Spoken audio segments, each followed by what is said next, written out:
Today we're going to start our chapter number 16, that is personal selling and sales promotion.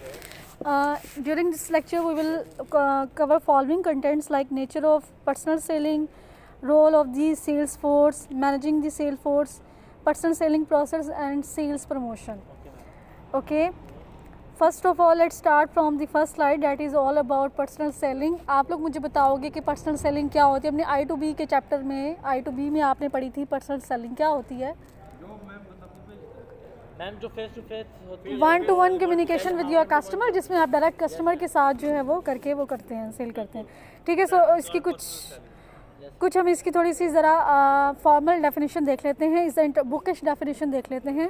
Personal selling is the interpersonal part of the promotion mix and it can include the face to face communication, telephone communication, video और web conferencing. यानी तीनों जो ये हैं, ये इसकी type किसकी हैं, पर्सनल सेलिंग की टाइप्स हैं।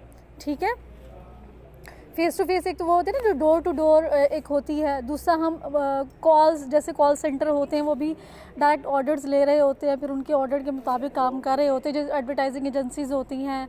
ठीक है, वो एग्जांपल हो सकती है जो घरों में आ रहे होते हैं हार्पिक वाले और ये और बिल्कुल वो पर्सनल सेलिंग की ही एग्जांपल है। बट मैम फूड पांडा वाले तो नहीं होंगे ना? नहीं वो नहीं, वो आपकी टेलीफोन कम्युनिकेशन है ना, आप अपना ऑर्डर प्लेस करते हैं या फिर वीडियो, हाँ वो टेलीफोन कम्युनिकेशन में आप अपनी उनकी वेबसाइट पे ऑर्डर प्लेस करते हैं, देन वो आपको आपका जो ऑर्डर होता है वो रिसीव होता है। ठीक है, ओके, देन है sales people are effective link between company and its customer to produce customers value and company profit by representing the companies to the customer. Second, representing the customers to the company. Third पे working closely with the market. अच्छा, अब representing the company to customer, लेकिन उससे पहले जो आता है आपका representing customers to the company means you will identify the need and wants of the customer और you will identify the preferences of the customer, कि आप देखेंगे किसी पर्टिकुलर प्रोडक्ट के हवाले से कस्टमर क्या डिज़ायर कर रहे हैं। ठीक है, तो आप प्रेजेंट कर रहे हैं कस्टमर को कंपनी को, देन कंपनी उसके अकॉर्डिंग उसमें चेंजेस लेकर आती है, उस तरह के फीचर्स प्रोडक्ट में डेवलप करती है, देन वो प्रोडक्ट जो है वो अवेलेबल होती है टू दी कस्टमर। ठीक है, फिर इसमें आप क्या करते हैं, working closely with the market. अगर आपकी इंटरनेशनल फर्म है, आप जब लोकल उसमें काम कर रहे हैं, उनके टेस्ट देखते हैं, ठीक है, कि उनका क्या टेस्ट है। जैसे फूड में अगर आप फॉर एग्जांपल ग्लोबल इंडस्ट्री है, जैसे मैकडॉनल्ड्स हैं, ग्लोबल कंपनी है ना, लेकिन वो फूड प्रेफरेंसेस देखते हैं जिस तरह से मिडिल ईस्ट में उनका और आपको टेस्ट मिलेगा, पाकिस्तान में उसका और, यानी मुस्लिम कंट्रीज़ में और होगा, और ये जो इंडिया है वहाँ पर उसका और होगा क्योंकि वेजिटेरियंस हैं। ठीक है, तो ये सारी चीज़ें होती हैं कि जब वो क्लोजली मार्केट करते हैं। ठीक है, देन आपकी अच्छा, अब यहाँ पे देखें, जब हम पर्सनल सेलिंग करते हैं ना, it is very different from the advertising. Advertising जो होती है वो आपकी क्या होती है, एक वन वे कम्युनिकेशन होती है।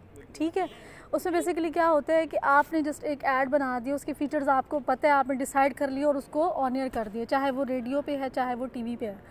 लेकिन जब ये जो पर्सनल सेलिंग होती है, इंटरपर्सनल कम्युनिकेशन होती है, यानी 2 वे कम्युनिकेशन है। ठीक है, आप इंटरेक्ट कर रहे हैं, उधर से आपको फीडबैक आ रहा है। ठीक है, so that is why personal sale is more effective than the formal, और आप कह लें कि एडवर्टीजमेंट की निस्बत ये ज़्यादा इफेक्टिव होती है। अच्छा, इंटरपर्सनल कम्युनिकेशन क्या होता है खुरम? इंटरपर्सनल कम्युनिकेशन क्या होता है?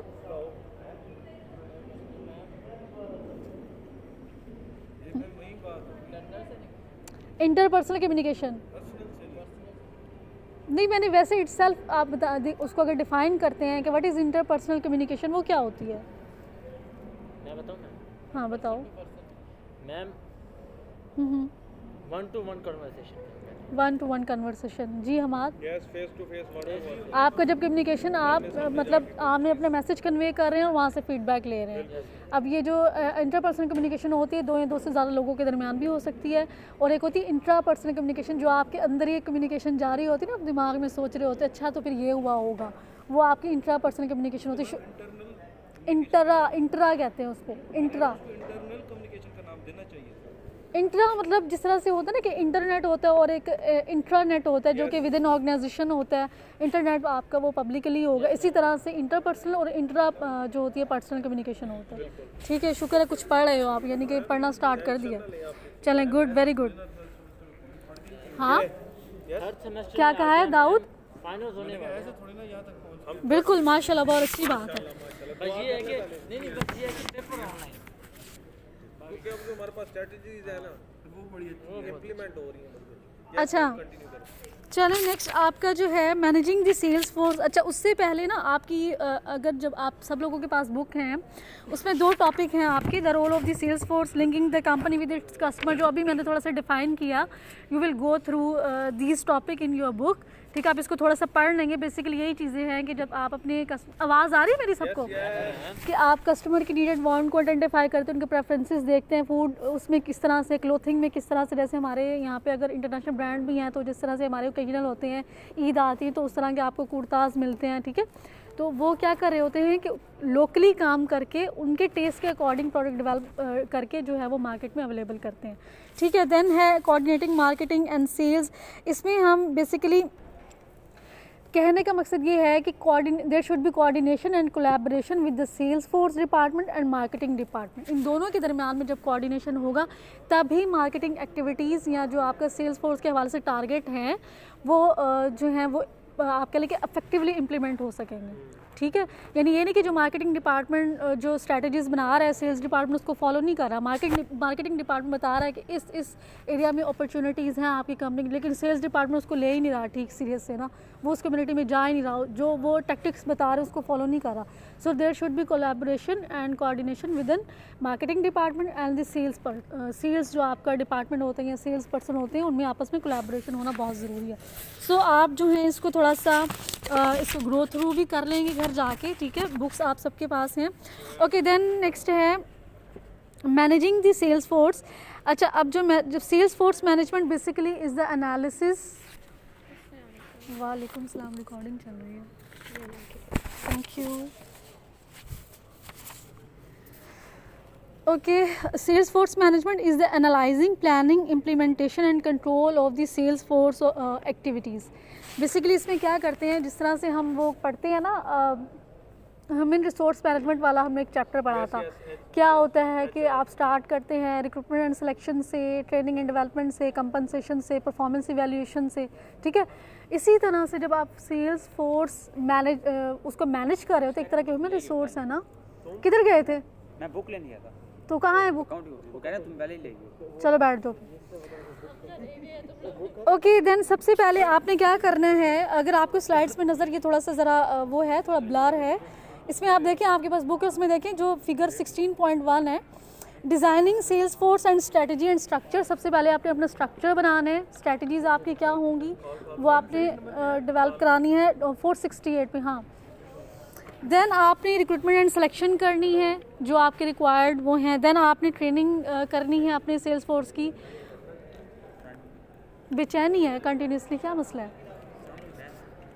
ओके देन है ट्रेनिंग। आपने आपके जो सेल्स जो पर्सन्स होंगे, ठीक है, जो पर्सन सेलिंग में इन्वॉल्व होंगे उनकी प्रॉपर ट्रेनिंग होगी।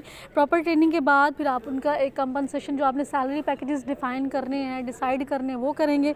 और उसके बाद क्या होगा, आपने सुपरविजन करनी है कि वो जो कंट्रोलिंग वाला फेज़ था ना मैनेजमेंट का, कंट्रोलिंग वाला फेज़ है जिसमें हम मैयर कर रहे होते हैं कि either performance is according to the described goal, जो आपने इस्टेब्लिश किए होते गोल उसके अकॉर्डिंग परफॉर्मेंस है। कंट्रोलिंग सेक्शन में हम ये करते हैं ना बेसिकली। इसी तरह से हम कंपनसेशन के बाद, ट्रेनिंग के बाद, परफॉर्मेंस इवैल्यूएशन के बाद हम क्या कर रहे होंगे, उनको सुपरवाइज़ कर रहे होंगे, ठीक हो गया।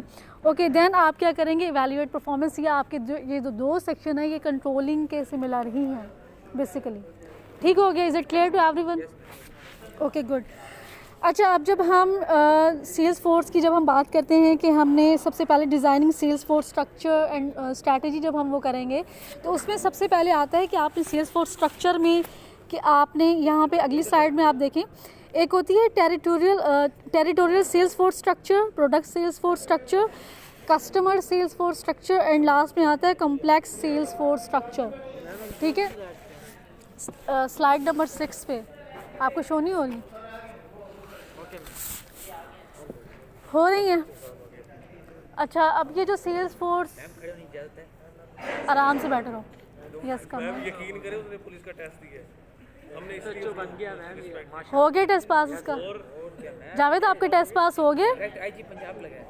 चुप करो, आपका जावेद टेस्ट पास हो गए? यस मैम, डीएसपी बाबलपुर नहीं मैम अभी फिजिकल चल रहा है फिर अच्छा टेस्ट पास हो गया माशाल्लाह, वेरी गुड। खड़े हो जाओ ऑनर के लिए। अभी होगा। अच्छा अब जो come to the topic territorial sales force structure है। जब हम स्ट्रक्चर और पॉलिसी डिज़ाइन कर रहे होते हैं ना, तो हमने ये आप कह लीजिए अप्रोचेज़ हैं, हमें डिसाइड करना होता है which approach we are gonna to follow, कि हमने कौन से अप्रोच को जो है वो इम्प्लीमेंट करना है। ठीक है, आइंदा के बाद हम कभी भी यहाँ पे नहीं बैठेंगे, इतनी यहाँ पे डिस्ट्रक्शन है ना बहुत ज़्यादा। ओके देन है territorial sales force structure refer to a structure where each sales person is assigned assign an exclusive geographical area and sells the company's full line of the product services to all customers in that territory।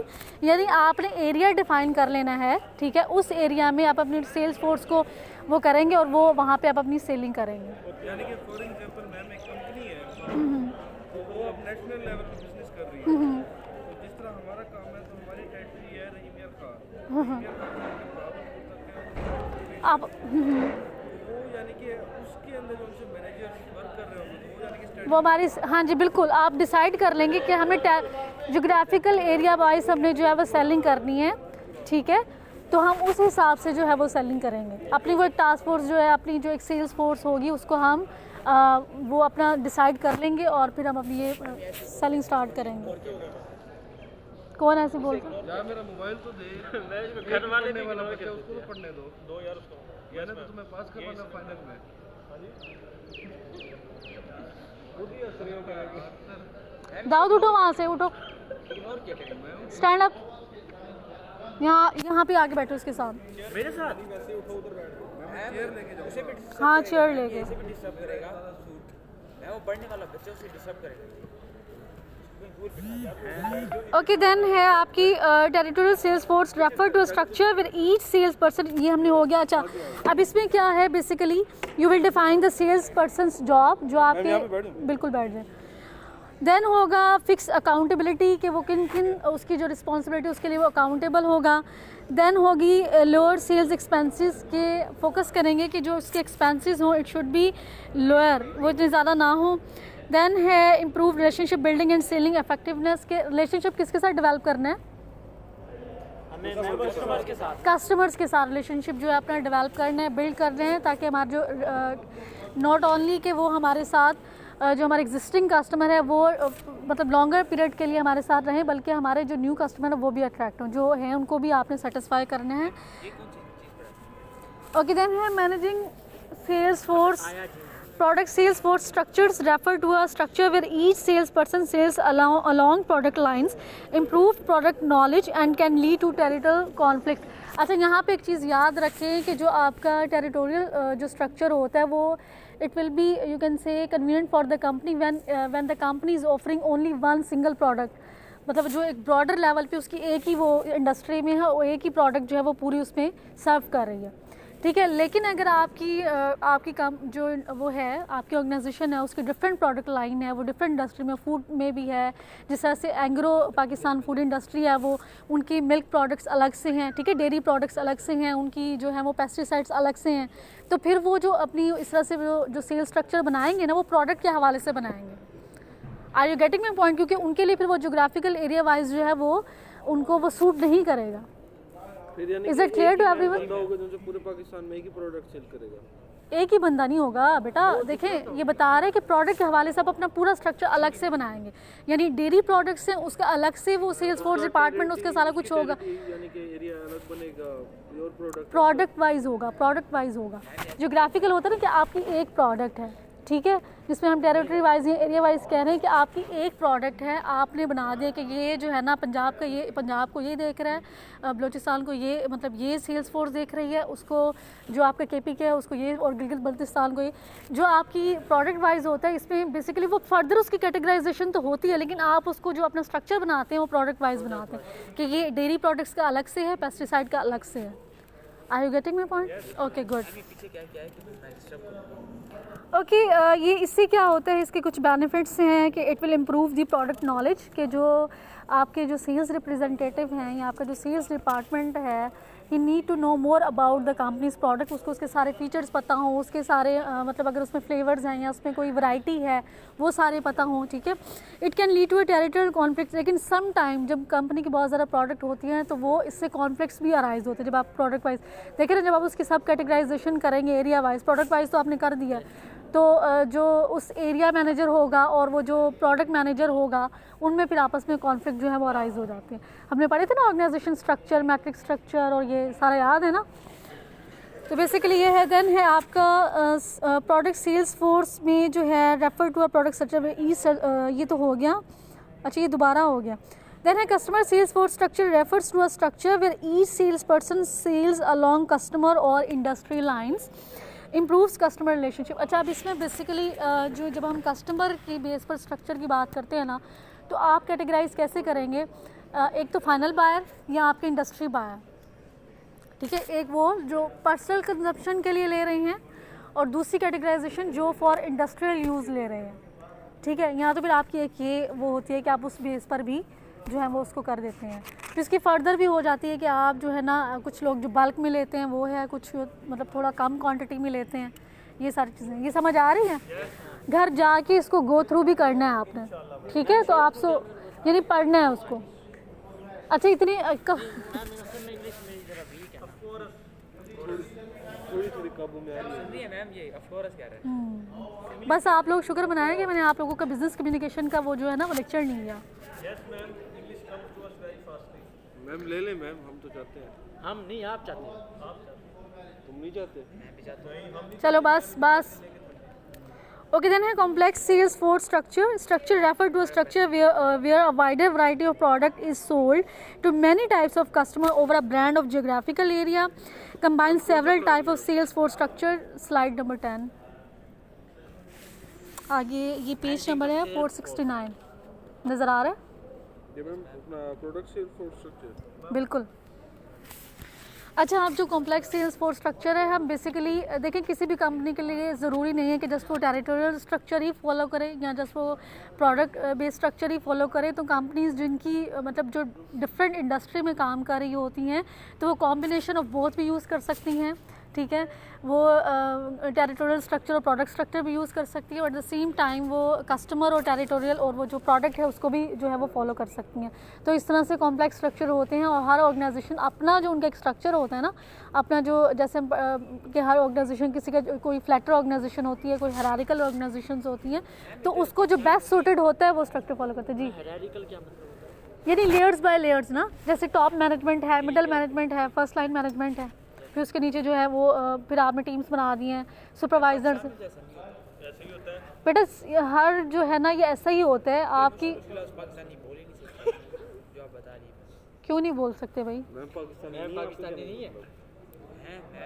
तो ma'am ने बोल दिया। Ma'am special है। अच्छा बस करो, बस ये इतना ही रहने दो, बहुत हो गया। देखिए जितनी भी आपकी ऑर्गेनाइजेशंस होती हैं, जितनी भी आपकी, चाहे वो एक छोटी सी फैक्ट्री कह लें, उसमें भी आपने देखा होगा कि अगर एक छोटा सा मतलब एक रेस्टोरेंट भी है ना, जो हम जिसे हम ढाबा टाइप बोलते हैं, तो उन्होंने भी वो वर्कर्स रखे होते हैं, वो जो वेटर्स के तौर पे, फिर उनका भी किचन डिपार्टमेंट होता है, ठीक है। किचन में जो कुछ जो होते हैं काम, ये 2 या 3 बंदे काम कर रहे होते हैं, उसका किचन कहते हैं। तो वो भी हायरार्की हो गई ना। जो ऑनर हो गया, जो ऑनर है वो टॉप मैनेजमेंट ही है, उसने सारा डिसाइड करना है, ठीक है। वो ऑनर भी है, वो सीईओ भी है, मिडल में जो वो खाना बना रहे हैं, वो फर्स्ट पे वो जो है वो जो ऑर्डर ले रहे हैं और सर्व कर रहे हैं, ठीक है। वो हायरार्की होगी ना, लेयर बाय लेयर ही हो गया ना। बिल्कुल, हाँ। और हर एक को, अच्छा अब देखें वो तो कस्टमर है ना, अब देखिए अब हर एक की जो वो होगी सैलरी होगी वो भी डिफरेंट होगी अकॉर्डिंग टू द टास्क, कि जो उसका टास्क होगा जितना इंपॉर्टेंट उसके लिए, थैंक यू, जो टास्क जितना उस आप कह लें कि उस बिज़नेस के लिए इंपॉर्टेंट होगा, उसी हिसाब से जो जितना मतलब एक वो उस पर एबिलिटीज़ होंगी या जितना वो ज़्यादा काम कर रहा होगा उसी हिसाब से उसकी सैलरीज होंगी।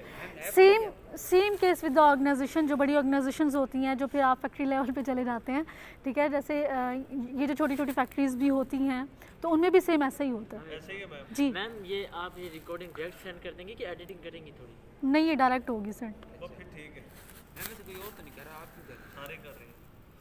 मैम इसका मेन मकसद ये है ना कि उनको ये लगे कि हम ऑनलाइन क्लास ले रहे हैं। हाँ जी। है ना? स्ट्रेटजीज ये यूज करते कि हैं। चुप हो जाओ बस। आपसे पढ़ के ना हमें भी स्ट्रेटजी बनाने आ गई। हाँ जी मैं अभी देखिए ये टॉप मैनेजमेंट मैं हूँ CEO।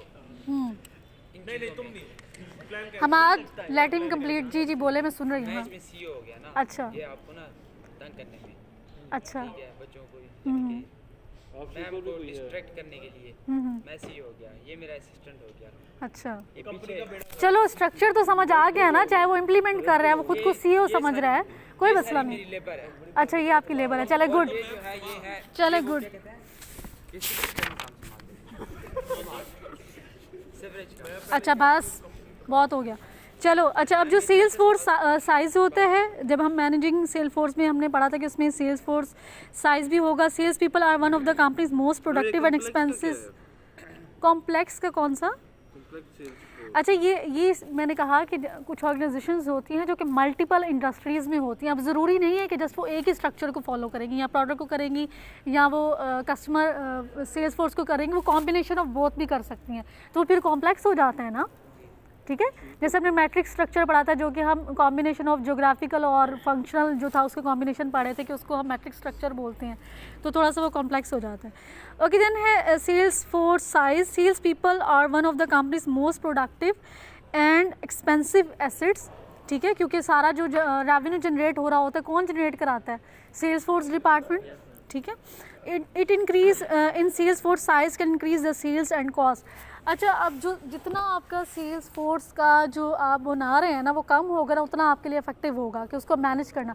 जितना वो स्पैन ऑफ कंट्रोल वाइडर होती जाएगी ना, कॉस्टली भी होता है डेफिनेटली, और दूसरा क्या होता है, उसको मैनेज करना भी थोड़ा डिफिकल्ट होता है। जितनी ज़्यादा सेल्स फोर्स होगी, फिर आपको ज़्यादा स्ट्रैटेजीज चाहिए होंगी उनको क्या करने के लिए, मैनेज करने के लिए, कंट्रोल करने के लिए। स्पैन ऑफ कंट्रोल का पता है ना क्या होती है? स्पैन ऑफ कंट्रोल हमाद बताएगा। स्पैन ऑफ कंट्रोल क्या होती है? आतिफ किधर है? मुझे तो उसका फेस ही नजर नहीं आ रहा। हाँ जी जी मसला है वो तो। जान ये मैम छुप रही हूँ। जी, स्पैन ऑफ कंट्रोल क्या होती है? हाथ से आपने क्या बिठा दिया।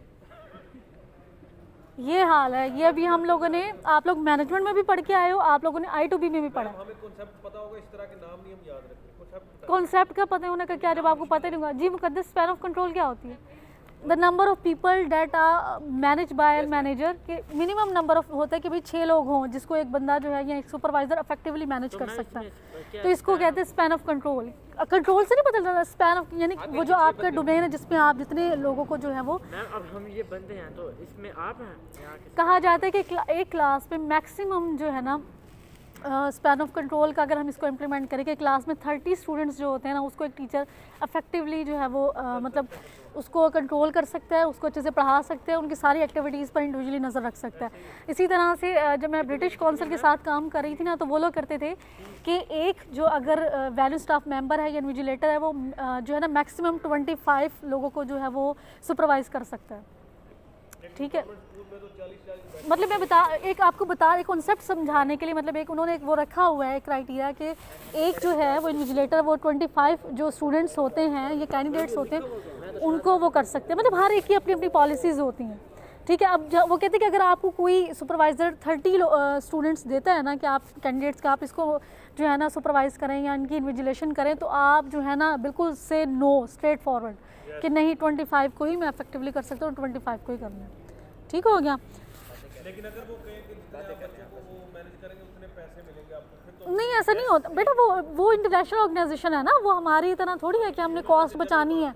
कि वो आप जो गवर्नमेंट की एग्जांपल दे रहे हैं कि 50 भी बच्चे तो एक ही टीचर है, चाहे पीछे वालों को आवाज़ नहीं आ रही। सबसे अच्छी एग्जांपल है बोर्ड के जो पेपर चेक करते हैं, वो कहते हैं नए जो पेपर नहीं पर पेपर के हिसाब से यहाँ पे तो ऐसे होता है ना कि एक टीचर को 2 सब्जेक्ट दे दिए, समझ आ रही है ना? है ना? तीन दे दे, चार तीन दे दे दे, आता ही नहीं है। हाँ वही बात। चलो बस कर दो, बस ज़्यादा ओवर नहीं हो जाते। ओके डन है। ओके, नेक्स्ट है वर्कलोड। सेल्स पीपल का ये कॉन्सेप्ट समझ आ गया कि अगर ये आपसे क्वेश्चन पूछा जाता है कि why sales people are so important for the company, तो योर आंसर विल बी, क्या होगा आपका answer? Because all the revenue is generated by the sales people, कि वो सारा रेवेन्यू जो है वो जनरेट करके लेकर आते हैं। ठीक है, ये पाउच चेंज करना है। कौन सा? ये ख़राब हुआ पड़े, इसका चेंज कर। नहीं sorry. Okay then workload approach. Armani का है। शाकिर स्लाइड्स निकालो। Okay, workload approach to sales force size prefer to grouping accounts into different classes to determine the number of sales people needed। क्या आपने वर्कलोड अप्रोच देखना है कि कितने, वही जो हम बात कर रहे हैं कि कितना इफेक्टिवली जो है वो कितने अकाउंट्स को एक बंदा जो है वो मैनेज कर सकता है अगर उसका कॉल सेंटर है, ठीक है। यहाँ पे अगर 1-to-1 सेलिंग है तो कितने लोग हैं जो कि एक सुपरवाइज़र के अंडर काम करेंगे और उनको वो देखेगा कि उन्होंने कितना इफेक्टिवली जो उनकी सेल्स फोर्स एक्टिविटीज़ थी उसको जो है वो सेल्स एक्टिविटीज़ थी उनको जो है अच्छे तरीके से उन्होंने अपनी रिस्पॉन्सिबिलिटीज़ को फुलफ़िल किया, ठीक है। जावेद, आपको मेरी आवाज़ आ रही है, समझ आ रही है? मोबाइल है आपके पास और उस पर स्लाइड्स हैं? अभी तो पुलिस वाला बना हुआ। ओके, देन है other sales force strategy structure issues. कुछ इश्यूज हो जाते हैं। एक होती है outside sales people call on customers in the field. इसमें बेसिकली क्या होता है, then inside sales people conduct business from their offices. अब आउटसाइड जो सेल्स है ना वो बेसिकली वो है जो कि आपकी डायरेक्ट कस्टमर के साथ इंटरेक्ट कर रही है, यानी ऑफिसेस से बाहर, ठीक है। इकरा आवाज़ आ रही है? कौन सी क्या होती है आउटसाइड सेल्स फोर्स? जो कि ऑफिसेस के बाहर जाके मार्केट में जाके कस्टमर के साथ इंटरेक्शन कर रही है, जिनका काम जो है वो ऑफिस वर्क करना नहीं है। Call on customers in the field, in the, हाँ, तो कॉल यानी कस्टमर को फील्ड का जो काम होता है वो कर रहे हैं जो फील्ड में है, बेसिकली जो मार्केट में है, ठीक है। जो ऑफिशियल वर्क नहीं कर रही, जो फ़ोन पे नहीं ले रही है। अब कॉल ऑन के मीनिंग वो नहीं है जो आप ले रहे हैं इसको, ठीक है। हाँ बिल्कुल, गुड एग्जांपल शाकिर। ये जो आपके जितने भी होते हैं मेडिकल फील्ड में, आपने देखा होगा कि उनके वो जो सेल्स पीपल ही होते हैं ना, वो बेसिकली क्या करते हैं, डिफरेंट डॉक्टर्स को अप्रोच करते हैं और उनके मतलब वो मार्केट करते हैं और उनसे ऑर्डर लेते हैं। पहले उनको अपनी प्रोडक्ट दिखाते हैं कि ये हमारे पास medicine उनको सैम्पल्स के तौर पर देते हैं, फ्री सैम्पल्स के तौर पर कैलेंडर देते हैं, फ्री सैम्पल के तौर पर वो देते हैं, मेडिसिन देते हैं। Okay, then inside sales people conduct business from their offices and often provide support for the outside sales people। यानी जो अकाउंट्स वगैरह मैनेज करने, उधर क्या है वो जो सारा मैनेज करना है वो कौन करता है? जो आपके इनसाइड जो आपके सेल्स पीपल होते हैं, जो कॉल सेंटर्स में बेसिकली जो काम कर रहे होते हैं, वो आपकी इनसाइड सेल्स फोर्स होगी, ठीक है। ओके, ये क्या करते हैं, they will provide technical support to people, जो यानी कि जो आउटसाइड आपकी सेल्स है उनका सारा जो डाटा जो आपका सारा डेटा रिकॉर्ड जो कर रहा है, मैनेज कर रहा है, वो कौन करेगा? जो आपके इनसाइड सेल्स पीपल होंगे, ठीक है। सेल्स असिस्टेंट भी प्रोवाइड करते हैं, ये जैसे वो कॉल्स वगैरह लेते हैं, ठीक हो गया। फिर आपकी है टीम सेलिंग। जी बिल्कुल पढ़ना है, थोड़ा सा रह गया। चलो ये कंप्लीट मुझे करने दो, फिर उसके बाद जो है आप फिर बताना क्या करना। Okay, then team selling is used to service large complex accounts. इसमें बेसिकली आप टीम बना देते हैं। टीम को आप इटसेल्फ कैसे डिफाइन करेंगे? How you will define teams? क्या एक क्लास रूम होती है, वो भी एक टीम ही होगी ना, इकट्ठे पढ़ते हैं वो टीम होती है? मैम टीम, आप टीम बना के मार्केटिंग करते हैं अपने प्रोडक्ट्स को। मैं वो जो घरों में मार्केटिंग करते हुए नहीं घूम रहे थे झुंड बना के, करीब करीब पहुंच गए हो। देखो बेटा, ग्रुप, ये आप उसको तो आप ग्रुप भी कह सकते हो। टीम में और ग्रुप में बेसिक डिफरेंस ये होता है कि जो ग्रुप्स बनते हैं ना, उनमें काम उनके जो वो होता है ना, जो उसका एक आप कह लें गोल होता है, वो सबका सेम नहीं होता गोल उसमें ग्रुप्स में, ठीक है। हर एक का वो बनाते हैं फॉर सम, आप कुछ ओवरलैपिंग एरियाज होते हैं जिसमें वो कॉमन होते हैं, लेकिन जो टीम्स होती हैं, टीम्स का जो गोल होता है सबका सेम गोल होता है। They were working for the, they will be working on for same, आप कहने के गोल, कि वो सेम गोल के लिए सारे लोग काम करते हैं। जो ग्रुप होता है हमेशा, जब कहते हैं ग्रुप थिंकिंग, जिसमें हर एक का अलग से मोटिव होता है। ये ग्रुप है आपका, हर एक देखो आपकी क्लास का ग्रुप है। क्यों ग्रुप है? कि आपकी क्लास में हर बंदे का जो गोल है वो डिफरेंट है। कुछ वो है कि सबने पास होना है, लेकिन अब कुछ स्टूडेंट्स हैं जिसके लिए सिर्फ पास हो देना ही काफ़ी होता है, ठीक है। अब कुछ है वो जो कहते हैं कि हमारी जीपी जो है वो 3.5 से अबव हो, कुछ होते हैं वो कहते हैं हमें टॉप कर रहे हैं, तो डिफरेंट गोल हो गया। अब जैसे आप जो क्रिकेट टीम होती है, सबका गोल क्या होता है कि विन करना, ठीक है। अब किसी की स्पेशलिटी वो बॉलिंग में होती है, किसी की स्पेशलिटी बैटिंग में होती है, किसी की स्पेशलिटी कुछ सही बात है, कुछ ऑलराउंडर होते हैं, कुछ की फील्डिंग में होती है, कुछ बेकार भी होते हैं, कुछ बेकार, मतलब लेकिन वो इफेक्टिवली सबका मतलब गोल सबका क्या है कि विन करना, टू विन द कंपटीशन, वो उनका जो है वो सेम गोल है जिसके लिए वो काम कर रहे होते हैं। लेकिन ग्रुप्स में ऐसा नहीं होता। ठीक हो गया, ये समझ आते हैं।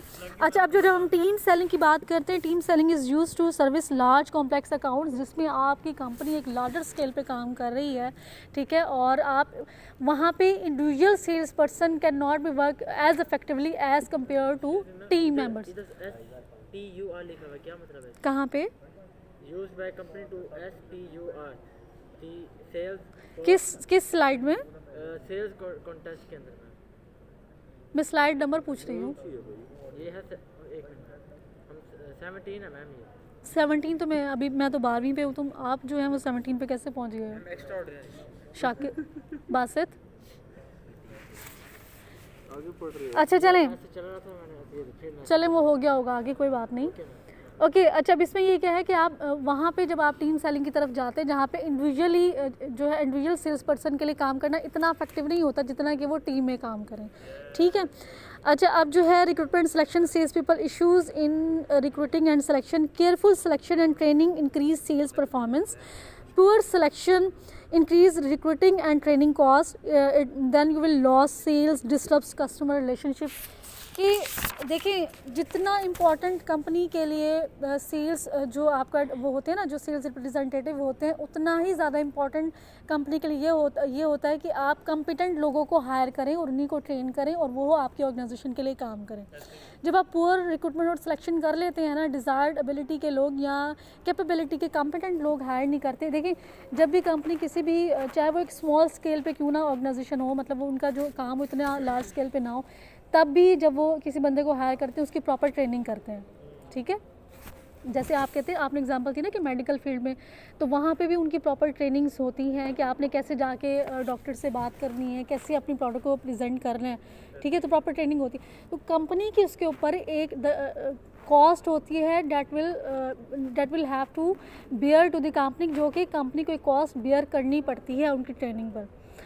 अब वो अगर तो वो बंदा वाकई वो कॉम्पिटेंट जो है वो ह्यूमन रिसोर्स डिपार्टमेंट ने हायर कर लिया है, दैन डैट इज़ गुड। अगर एक इनकम्पिटेंट बंदे पे आपने इतनी इन्वेस्टमेंट कर दी, ट्रेनिंग कर दी, सारा कुछ कर दिया और फिर बाद में वो काम नहीं कर सका, उसकी परफॉर्मेंस पुअर थी या फिर उसने बाद में ऑर्गेनाइजेशन को छोड़ दिया, तो कंपनी को ना सिर्फ वो ट्रेनिंग की कॉस्ट बेयर करनी पड़ेगी, रिक्रूटमेंट और सिलेक्शन में भी ज़ाहिर है जो आपने इंटरव्यूअर अपने बिठाए हुए होते हैं उनको भी आप जो है वो चार्ज करते हैं, उनको भी पे करते हैं, ठीक है, तो वो भी मतलब एक कॉस्ट बेयर करनी पड़ेगी। और फॉर उस टाइम बीइंग के लिए जो वो जिस टाइम के उस बंदे ने काम किया और उसकी इनफेक्टिव परफॉर्मेंस थी, वो प्रोडक्टिव नहीं था, वो भी एक कॉस्ट बेयर करनी पड़ती है। सो हायरिंग और जो रिक्रूटमेंट और सिलेक्शन का जो प्रोसेस है for sales people is very critical for the organisation. Time ज़ाया, एनर्जी, टाइम, और आपकी फिर वो क्या होता है अपॉर्चुनिटी कॉस्ट, पता है ना, पढ़ी हुई ना इकोनॉमिक्स में, अपॉर्चुनिटी कॉस्ट, टाइम कॉस्ट, फिर आपकी जो एक्सपेंसेस उसके ऊपर जो इन टर्म्स ऑफ अमाउंट जो आपको लगी होती है। 11 बजे ऑफ हो जाएगा। अच्छा, अब ये समझ आ जाती है ना, ये समझ आ गया, ये वाली स्लाइड, ओके गुड। Then है training salespeople goals for training programs include salespeople need to know about the customer and how to build relationship with them, कि आपको पता हो कस्टमर्स क्या हैं, उनके साथ रिलेशनशिप कैसे डेवलप करना है, ठीक है। जैसे हमने मेडिकल की एग्जांपल दी कि उनको पता हो कि डॉक्टर से बात कैसे करनी है, हमारे कस्टमर कौन है, सारे डॉक्टर्स जो कि बैठे हुए हैं अपने क्लिनिक्स बनाकर, और इसी तरह से उनके साथ रिलेशन, उनको किस तरह से अपनी कंपनी की प्रोडक्ट की तरफ लेकर आना है और फॉर द सेम टाइम जो है उनके साथ एक रिलेशनशिप भी डेवलप करना है। ये कौन थे? अच्छा हाँ, मेडिकल में ऐसे ही है। और आपने देखा होगा कि मेडिकल फील्ड में जिस तरह से हमने कहा ना कि आपकी जो रिक्रूटमेंट और सिलेक्शन बड़ी इंपॉर्टेंट है, क्यों? आपने देखोगे कि वो बड़े जो है ना, एक जिसकी कम्युनिकेशन स्किल अच्छी हो और जो थोड़ा गुड लुकिंग हो, वहाँ पे मेडिकल फील्ड में उन लोगों को जो है वो प्रेफरेंस दी जाती है। बड़े पेशेंस वाले थे, बड़े पेशेंस वाले कि अगर वो इतना वेट करवाते हैं डॉक्टर्स, वो उनमें बड़ा वो सब्र तहम्मुल वाले बेचारे बैठे होते हैं कि चलो जब डॉक्टर फ्री होगा तो हम उसको जो है ना वो उसके साथ बात करेंगे, ठीक है। So then effective training programs, it must teach them how to selling effectively and train them in the basis of selling process। उनको पूरा सेलिंग प्रोसेस बताने हैं। जैसे भी आपने बात की ना, बड़े पेशेंस से सुनना है कस्टमर की बात को। समटाइम कस्टमर जो होते हैं एग्रेसिव हो जाते हैं, समटाइम आपने देखा होगा कि बेचारे जो पर्सनल सेलिंग कर रहे होते हैं, समटाइम बहुत दफ़ा ऐसा होता है कि वो जाते हैं और लोग जो है ना उनकी बात सुने बगैर ही वो समटाइम तो वो गेट ही ओपन नहीं करते, ठीक है। मैं तो डरता हूँ हाँ। मैम जाहिर होते हैं। पूरी बात सुन के भी ऐसा नहीं मैम और ये देखिए मैम अब स्टार्ट में बंदा मना कर दे वो तो ठीक है ना, अब पूरी बात सुन के आने में कि चलो भाई मैम जैसे आप इसे बोलने से पहले से चुप करा दें। अच्छा ठीक है। तो ये सारा सेल्स प्रोसेस को और सारे पेशेंट्स को समझना बहुत ज़रूरी है। Effective training programmes teach about the company's objective product and strategies of major competitors. उसके साथ साथ जब आप ट्रेनिंग कर रहे हैं, you have train them how to communicate with the customer, how to develop relationship with the customer. उसके साथ साथ your sales representative need to know about the company's objective, their company goal as well, कि उन्हें company के objectives का ही भी पता हो कि कंपनी का ऑब्जेक्टिव जो है वो सेल्स इंक्रीज़ करना है, कंपनी का ऑब्जेक्टिव क्या है वो मार्केट शेयर इंक्रीज़ करना है। ठीक है, तो उसके बारे में भी जो आपके जो सेल्स डिपार्टमेंट में लोग होते हैं, जो सेल्स रिप्रेजेंटेटिव होते हैं या सेल्स पीपल होते हैं, उनको उसके बारे में अच्छे से नॉलेज होना बहुत ज़रूरी है। ठीक हो गया। अच्छा देन है training online can instead of on site can cut travelling and other training cost. अच्छा पहले ये होता था कि फॉर्मल ट्रेनिंग ऑनलाइन कहाँ से आ गई है? मेरी बात सुन लें, मैं उसी तरफ ही आ रही हूँ। अच्छा नीचे लिखा हुआ है। देखिए पहले तो ये होता था कि आपका बड़ा जैसे हमारी ऑनलाइन जो क्लासेस हो रही थी, इसी तरह से ऑनलाइन ट्रेनिंग भी होती हैं। अब जो है पहले ये होता था कि क्लासरूम्स ट्रेनिंग हो गई, सिमुलेशंस ट्रेनिंग हो गई। इसको हम इंशाल्लाह जो आप में से बहुत सारे लोग ह्यूमन रिसोर्स मैनेजमेंट जो है वो स्पेशलाइजेशन में जाएंगे तो इन सारी चीज़ों को हम बहुत डिटेल में पढ़ेंगे। ठीक है, पहले ये होता था कि जैसे क्लासरूम ट्रेनिंग हो गई या ऑन द जॉब ट्रेनिंग हो गई, यानी जॉब के साथ साथ आप उसको सिखा भी रहे हैं और उसको मतलब उससे काम भी ले रहे हैं। ठीक है, जैसे इंटर्नशिप वगैरह होती हैं। मैम ये कॉलेज वाले इजाज़त देते हैं किस चीज़ की इजाज़त? इंटर्नशिप की। इंटर्नशिप आप यहाँ पे कैसे इंटर्नशिप करोगे? कहीं पे भी जहाँ मर्जी करें इंटर्नशिप पे हमें प्रिंसिपल रहते हैं 2-4 दिन के लिए, हमें बताएं। कॉलेज को बिठाना है, कॉलेज का भट्ठा बिठाना है। नहीं तो मैम एज ए टीचर तो लग सकता है ना, एज ए इंटर्नशिप से। बेटा जो बात आप कर रहे हो ना वो होती है टीचर असिस्टेंट। ठीक है, कि इसमें बेसिकली जो स्टूडेंट होते हैं, कुछ जो क्लास में अच्छे स्टूडेंट होते हैं और मतलब अच्छे पढ़ने वाले बच्चे होते हैं, बड़े ओबीडियंट होते हैं और बड़े आप कह लें कि वेल मैनर्ड बच्चे होते हैं। कुछ इंस्टीट्यूट में उन्हें एज ए असिस्टेंट जो है वो उसके लिए इंटरव्यूज़ लिए जाते हैं प्रॉपर। जिस तरह से टीचर को सिलेक्ट किया जाता है इस तरह से टीचर असिस्टेंट को सिलेक्ट किया जाता है। उसका काम क्या होता है कि टीचर को असिस्ट करना, जो असाइनमेंट्स होती हैं, नहीं वो वाले काम नहीं, वो ऑफिस बॉय वाले काम नहीं, मतलब कि जैसे आपकी वो होती हैं क्लास को मैनेज करना in case of absence of the teacher, assignments collect करना। जी, रिलैक्स करते हैं फिर बच्चों को। उनको फिर वो उसके अगेंस्ट सैलरीज मिलती हैं। एक यूनिवर्सिटी है, मैं उसका नाम नहीं लूँगी, वो टीचर असिस्टेंट रखते हैं और वो 20,000 पर मंथ वो पे भी करते हैं। वो तो ठीक है मैम, लेकिन अपनी यूनिवर्सिटी में इस चीज़ की इजाज़त भाई कहीं किसी और जगह पे जाके हम करें इंटर्नशिप करें। क्या मतलब, मुझे आपका क्वेश्चन समझ नहीं कहीं आता। और पे किसी और जगह पे जाके करें। आप डिग्री कंप्लीट करें ना पहले। डिग्री से पहले नहीं करने देंगे, बेटा डिग्री कंप्लीट आपकी होगी, नहीं करने देते। डिग्री के साथ साथ वो फिर आपकी एबिलिटीज़ हैं, आप करना चाहे तो कर सकते हैं। बेटा आप कर सकते हैं, अच्छी बात है। डिग्री से आपकी जो डिग्री साथ साथ उसके साथ आप कुछ प्रोफेशनल नॉलेज भी लें, इंडस्ट्री का नॉलेज लें, बहुत अच्छी बात है। बल्कि होना चाहिए ऐसे कि बजाय इसके कि आप बुक वॉक भी बने रहें, जो टीचर ने पढ़ा दिया बस उसी पर रहना है। आपको मार्केट का नॉलेज होना चाहिए। बीइंग अ स्टूडेंट और बिजनेस मैनेजमेंट स्टूडेंट होना चाहिए, बल्कि बहुत अच्छी बात है।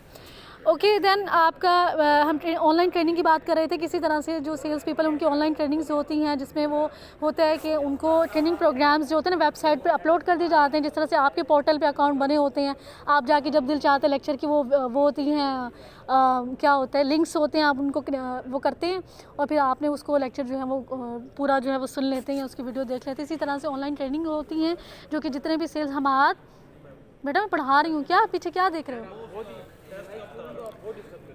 अच्छा, इसी तरह से जो आपकी ऑनलाइन ट्रेनिंग होती हैं, जो सेल्स पीपल की होती हैं, उनको उन्होंने डेडलाइंस दे दी होती हैं कि इस डेडलाइंस के within deadline you have to complete your online training courses. तो वो इस तरह से होती हैं। उससे क्या होता है कि उनका एक टाइम बच जाता है, वो ज़्यादा टाइम अपनी फील्ड में रहते हैं। ठीक है, और जब भी उनका दिल चाहता है वो उसको जो विद इन डेडलाइन वो उसको अपने ट्रेनिंग कोर्सेज को पूरा कर लेते हैं। अभी तो नहीं, 11 बजने में अभी टाइम है। चलें ये वाली स्लाइड मुझे कंप्लीट करने दें, फिर उसके बाद करके देखें ना, 15 स्लाइड्स ये कंप्लीट कर रहे देन फिर इसको वो करते हैं। एक ही रह गई है। अच्छा ये देखें, sales people compensation based on the fixed amount, variable amount, expenses और फ्रिंज बेनिफिट। अब यहाँ पे फ़िक्स अमाउंट वो होती है जो कि आपकी सैलरी होती है, जो आपने सेल्स रिप्रेजेंटेटिव की जो सेल्स पर्सनस हैं उनकी आपने, जो सेल्स पर्सनल हैं उनकी आपने एक फ़िक्स सैलरी जो है वो कर दी होती है स्पेसिफिक कि हर मंथ इनको ये मिलेगी। अब वेरिएबल जो होती है, जिसमें हम वेरिएबल अमाउंट की बात करते हैं, that is the amount that you will got to know about that are referred to as commissions and bonuses, जो कि commissions और bonus होते हैं that will relate to the performance of sales personnel, के जो जितनी ज़्यादा उसकी performance होगी उसकी बेस पर जो है वो होता है। जी दाऊद को मैं पैसे देता हूँ हाँ, क्यों? पीछे फिरने के मेरे ऐसा कार्ड अच्छा 2000 रुपये देता हूँ, ठीक है। अगर ये ओवर टाइम लगाएगा तो वो बोनस अलग ऐसे मिलेगा। बिल्कुल ऐसा ही, बिल्कुल सही कॉन्सेप्ट समझे हैं। दाऊद को चले बस। ओके देन है एक्सपेंसेस। अब जो एक्सपेंसेस, अच्छा ये ऑर्गेनाइजेशंस होती हैं, अब उन्होंने डिफ़ाइन कर रहा होता है यहाँ पे बेसिकली एक रूल होता है कि 67% जो होती है वो आपकी फ़िक्स अमाउंट जो है वो कर देते हैं, जो कि सैलरी की टर्म्स में होती है। बाकी जो 33 होता है वो कर दिया जाता है कि वो बोनसेस हैं, ठीक है, मैम ये वेरिएबल अमाउंट्स में आएंगे, ठीक है। फिर आपके कुछ फ्रिंज बेनिफिट्स, कमीशन भी। इसका क्या बताया आपने?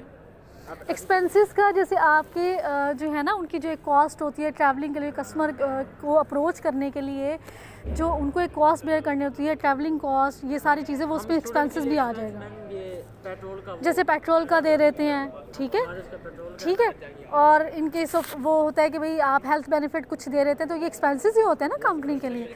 अच्छा फिर देन फ्रिंज बेनिफिट्स, ये जो मैंने हेल्थ का बताया कि वो आप दे देते हैं, फैमिली जो है ना वो हेल्थ फैसिलिटीज़ जो हैं वो फ्री हो जाता है, ठीक है। तो ये सारे बेनिफिट आपके फ्रिंज बेनिफिट में आ जाते हैं। सो ये जो था, it was all about today lecture. Thank you very much for your attention.